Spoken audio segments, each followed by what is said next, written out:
Tyler, welcome back here to Blood in the Snow, and thanks for being here again for FERNTV. So tell us, what was the inspiration for this film?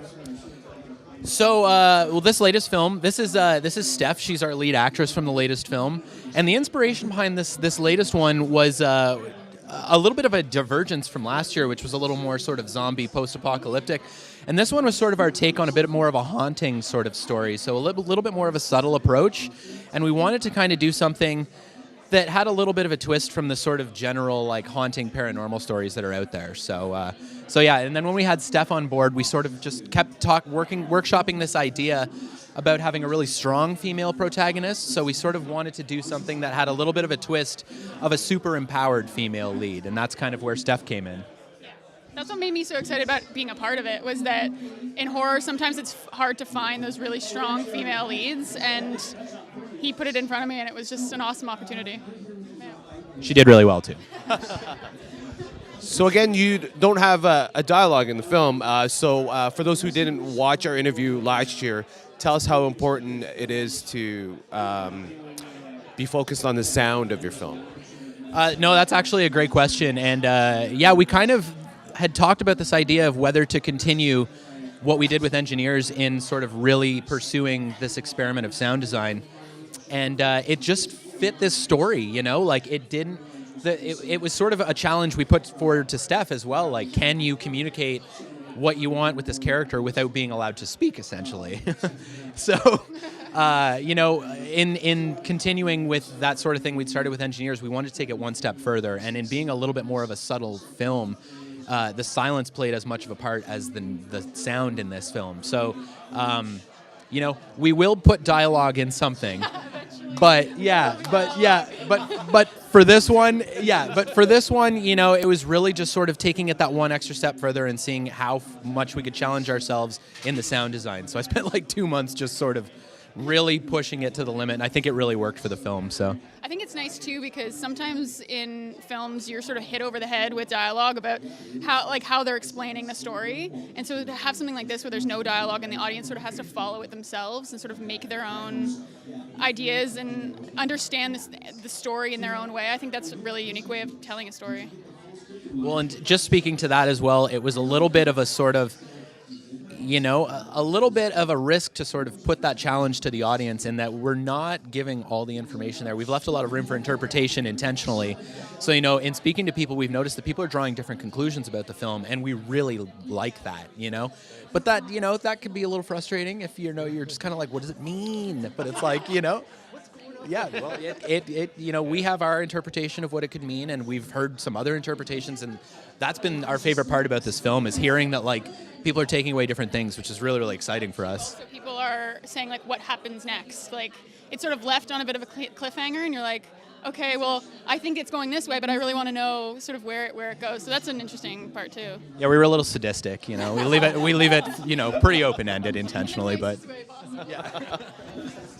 So I wanted to touch upon looping vinyl records. That's what I wanted to touch upon, and it's always historically been, especially with static, it's always been historically frightening or terrifying. So can you explain why you put that in the film? That was actually on the side. Anyone who knows me knows that I actually collect records. It's just it's something I've done for years, and it was sort of, so I had always had this sort of thing in my head of, you know, I love the static of the hiss of like cracking vinyl, or, you know, when it's on its edge. And I'm a huge fan of David Lynch, and that was something that I really love about his films, is that there's a sort of horror in the atmosphere of the sound of his movies. So when I started thinking about, you know, when you leave a record spinning and like that, and I heard the noise, and I was like, I really think that could be a theme for this film, you know? So we kind of used that as a tension-building storytelling tool, you know? At one point where you're like, you know, that's sort of how it creates that atmosphere, and it's really cool. And yeah, and like, you know, it's no coincidence that I just really, really, really wanted to use my record player in a short film, but at this, But you know, at the time, it was a really cool sort of collision of factors of being like that sound really kind of became the theme to the short, and then the record and the record player kind of becomes a story element in the story as well. So yeah. So tell us. Well, we asked you how it was to be part of Blood in the Snow last year, but coming away from it and then you know, realizing what you've been through with Blood in the Snow, what did you like about the experience after last year? Well, we were really surprised last year. I mean, we came to see some movies and make friends and all that stuff, but it turned out to be just a really amazing experience. You know, like we met a lot of incredible people, saw a lot of incredible movies, but some opportunities actually came out of being here last year. You know, people we met who we're still friends with, or you know, we still keep in contact with. You know, it's good to see you again. Absolutely, you know. But coming away from Blood in the Snow, it was really sort of a standout experience. You know, we've been to several festivals, but like we really loved our experience here and got a lot out of it. So when they said yes to us for a second year, we were like, we're coming for all the screenings. You know, we are going to you know, see as much as we can, do as much as we can. And, you know, so far it's been just as rewarding an experience. You know, they've clearly taken it up a notch from last year, which is really, really cool. But, no, it's just an awesome festival with awesome people, and we're really, really happy to be here again. And, you know, with a new cast and a new film and everything, it's just really exciting. So, yeah. And tell us how it's important to keep that momentum up as being a filmmaker or being an actress as well. Just not to make a film, vanish for like 5 years, come back, but you know, the momentum that I'm talking about. Well, it's hard to sort of, you know, there are so many films, so many filmmakers out there, you know, it's kind of hard to keep up. So, you know, it's hard to sort of make people remember you. You can get noticed, but to make people remember you is really difficult. And like for us, it's just, we want to keep working, you know. You feed off of the energy you get from being at a place like this and seeing people really love your film, or like, you know, take a lot from it and just, you know, really tell you that they enjoyed it. And that sort of feeds the next thing, you know, and you just keep going. So, you know, it really is driven by passion of doing this. But, you know, when you come to a place like this filled with other filmmakers and actors and actresses who are so passionate about what they're doing, like everyone just feeds off of that. And, you know, you can't not continue doing it, you know. So right off of Blood in the Snow last year, you know, we did 2 short films over the last year. And, you know, we just keep feeding off that energy, and we're going to keep going. And, you know, I'll pass this to Steph because I know Steph's been quite busy since our short film as well. But. Well, I think it's always important to challenge yourself as a filmmaker or as an actor as well.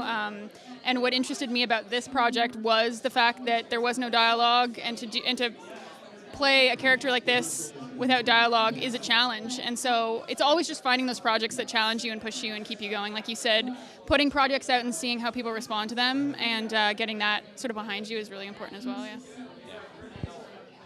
So I'm going to ask that question again. How does it feel to be here at Blood in the Snow this year? It feels so good to be here again, and we're super, super stoked for the screening on Saturday. We really, really hope people enjoy the film. I'm really excited to hear people's interpretations, you know, just... That's my favorite part, is to hear what people, like, their ideas, because I know I came to it asking questions, so it's interesting to see other people's perspective and their take on it as well. It's really interesting. And to have, you know, sort of Steph here and a few other crew members are arriving for the screening on Saturday, you know, it's just going to be a really, really fun experience, and we're super happy to be here to share it with everyone else, you know. It's going to be awesome. Yeah. Well, thank you so much, and good luck with the film, and have a good time here at Blood in the Snow. Awesome. Thanks so much, Fernando.